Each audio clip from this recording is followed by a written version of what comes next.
रहीम बिस्मिल्लाहिर्रहमानिर्रहीम। Lesson number 36 ECO 401 का the 4 big macro economic issue. इसके अंदर हम पढ़ रहे थे बैलेंस ऑफ पेमेंट के बारे में, और उसके अलावा हम पढ़ेंगे कि डिवैल्यूएशन, रीवैल्यूएशन क्या होती है, एप्रिसिएशन, डेप्रिसिएशन, बहुत लफ्ज़ सुनने में कॉमन मिलता है, वो क्या होते हैं, इनका कंसेप्ट लेंगे हम। डिवैल्यूएशन क्या होती है? डिवैल्यूएशन का मतलब होता है करेंसी की वैल्यू कम करना। करेंसी की वैल्यू कम करना, यानी कि अगर हमें 100 रुपये का डॉलर मिल रहा था तो 105 रुपये का डॉलर मिलेगा हमें फिर पाकिस्तानी। ये डिवैल्यूएशन होती है। यानी कि हमने एक्सपोर्ट जो हैं, lower the price of countries export and raise the price of foreign import. यानी कि हम जो चीज़ें दे रहे हैं वो तो सस्ती दे रहे हैं, लेकिन जो मिल रही हैं वो हमें महंगी मिल रही हैं, तो उससे क्या होता है, डिवैल्यू हो जाती है प्राइस। रीवैल्यूएशन का मतलब होता है कि हमने एक्सपोर्ट जो है वो इंक्रीज़ कर देनी है प्राइस, और इंपोर्ट की प्राइस हमने डिक्रीज़ कर देनी है। जैसे ही हम एक्सपोर्ट की प्राइस इंक्रीज़ करेंगे तो इंपोर्ट की प्राइस अल्टीमेटली डिक्रीज़ हो जाएगी और रीवैल्यूएशन हो जाएगी। ठीक है, ये बेसिकली डिवैल्यू पैसे से मुतल्लिक है कि पैसे की वैल्यू क्या है, वो कम हो गई है। रीवैल्यू पैसे की वैल्यू बढ़ रही है।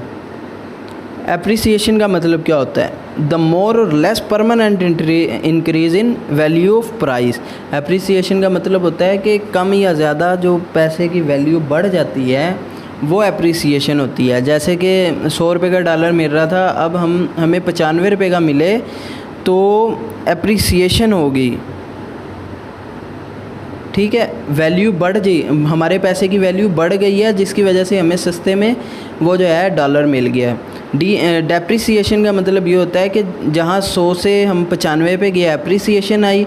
अब 100 से हम अगर 105 रुपये पे चले जाएं, यानी कि डॉलर अब हमें 105 रुपये का मिल रहा है, तो वो डेप्रिसिएशन होगी, यानी कि वैल्यू हमारे पैसे की कम हो गई है। फोर्सेस कौन सी होती हैं कि जो supply in foreign exchange market.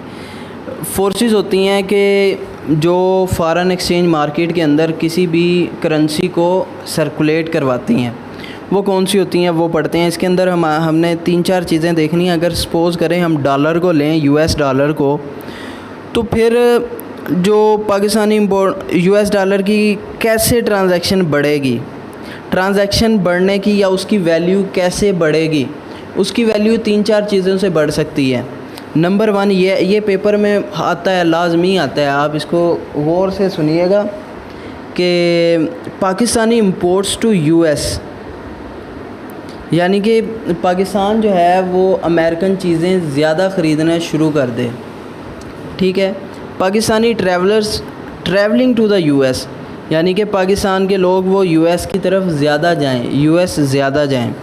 Students paying for study in US universities, यानी कि जो स्टूडेंट्स हमारे हैं वो किसी यूनिवर्सिटी में, US की यूनिवर्सिटी में अगर पे कर रहे हैं, वहाँ पे स्टडी हासिल कर रहे हैं, तो वो अल्टीमेटली US डॉलर जो है वो प्राइस इंक्रीज़ कर रही है। और लास्ट वन है कि US की जो फिल्म्स वगैरह हैं वो अगर पाकिस्तान में वर्क कर रही हैं, तो पाकिस्तान में उन्होंने उनकी जो फिल्म है, तो उसकी वजह से जो रेमिटेंस होगा उनको, वो भी US डॉलर को इंक्रीज़ करेगा। तो ये फ़ॉरेन जो हैं बेसिकली फोर्सेस हैं जो कि फ़ॉरेन एक्सचेंज मार्केट में सप्लाई या डिमांड को कंट्रोल करती हैं।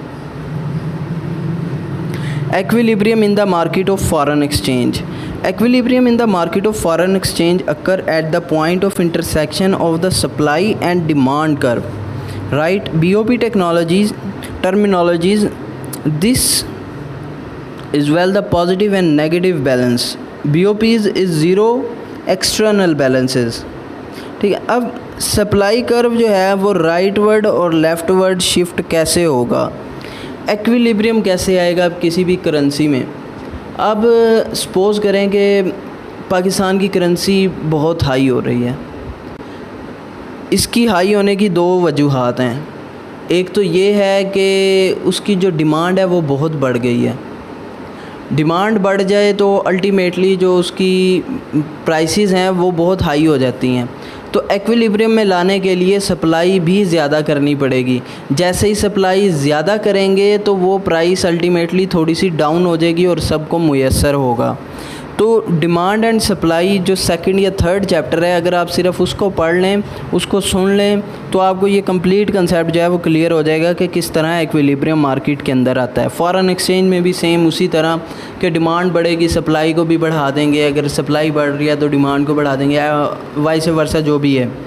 ठीक है, ये आप सुन लीजिएगा, आपका कंसेप्ट क्लियर हो जाएगा। अब आते हैं बात parts of balance of payments के बारे में। 3 पार्ट्स हैं बैलेंस ऑफ पेमेंट के। एक है current account, capital account and change to reserves. Capital account, current account सबसे पहले है, वो क्या होता है? करंट अकाउंट के अंदर हमारा जितना भी एक्सपोर्ट्स माइनस इंपोर्ट है वो बेसिकली करंट अकाउंट कहलाता है। But the net factor recipient from abroad added. इस करंट अकाउंट के अंदर हमारे जितनी भी इंपोर्ट एक्सपोर्ट हो रही है वो सारा रिकॉर्ड जो है वो करंट अकाउंट के अंदर आता है। दूसरा है कैपिटल अकाउंट। कैपिटल अकाउंट के अंदर हमारे पास जितनी भी हम मुल्क से कर्ज़ा ले रहे हैं या फिर मुल्क को कर्ज़ा दे रहे हैं वो हमारा कैपिटल अकाउंट के अंदर आता है। करंट अकाउंट में हम 3 चीज़ों से डील करते हैं, गुड्स, विजिबल बैलेंस, सर्विसेज और इनविजिबल बैलेंस। यानी कि गुड्स जो कि विजिबल बैलेंस के तौर पे है, हम किसी मुल्क को दे रहे हैं कोई चीज़ या फिर कोई ले रहे हैं। ठीक है, यानी कि हम एक्सपोर्ट कर रहे हैं या इंपोर्ट कर रहे हैं कोई विजिबल चीज़। अगर हम सर्विसेज फ्राहम कर रहे हैं, यानी कि हमारे मुल्क से कोई बंदे जा रहे हैं, वहाँ बाहर काम करके आ रहे हैं और उन्हें पैसा मिल रहा है, तो वो इनविजिबल बैलेंस है, वो भी हमारा करंट अकाउंट के अंदर आता है। इनकम एंड ट्रांसफ़र, जो इनकम आ रही है फैक्टर फ्रॉम अबॉर्ड, यानी कि हमारे बंदे जो हैं वो वहाँ पे काम कर रहे हैं और उन्हें जो इनकम मिल रही है वो वापस लेकर आ रहे हैं, वो भी इनकम एंड ट्रांसफ़र्स के उस ज़ुमरे में आ जाएंगे, वो करंट अकाउंट में आएंगे। कैपिटल अकाउंट के अंदर मैंने जैसे आपको बताया है कि जो भी कर्ज़ा लिया जाता है या कर्ज़ा दिया जाता है किसी मुल्क को, उसका रिकॉर्ड जो है वो कैपिटल अकाउंट के अंदर रखा जाता है। अगर हमारा किसी मुल्क का अकाउंट सरप्लस में रहे कुछ सालों के बाद तक, जैसे कि पाकिस्तान के आजकल के दौर में, ये इंडिकेट करता है कि हम या फिर वो जो मुल्क है वो कर्ज़े में डूबा हुआ है पूरी दुनिया के, अगर पॉजिटिव हो। ठीक है, जैसे कि हम जो है कर्ज़े में डूबे हुए हैं, और अगर नेगेटिव हो, डेफिशिट हो, ये तो वाइस वर्सा है, आप समझ सकते हैं। लास्ट वन चीज़ इसके अंदर है, और कैपिटल अकाउंट के अंदर हमारे पास income, FDI, FPI, other private capital, outgoing या बोरोइंग एड, इनफ्लोस। ठीक है, तो ये जितनी भी एड्स वगैरह आ रही हैं ये भी इसके अंदर आती हैं, जैसे यूएस एड्स चल रही हैं, तो वो भी जो एड वगैरह भी हमें मिलती है वो भी कैपिटल अकाउंट के अंदर ही आती है। चेंज टू रिज़र्व्स का मतलब यही होता है कि sale of foreign exchange by government, यानी कि गवर्नमेंट चाहे तो वो कुछ भी कर सकती है, गवर्नमेंट के हाथ में है। होप सो लेक्चर अच्छा लगा होगा और हमारा कंप्लीट सीरीज़ हो गई है। अल्लाह करे आपके पेपर अच्छे हों। अल्लाह हाफिज़।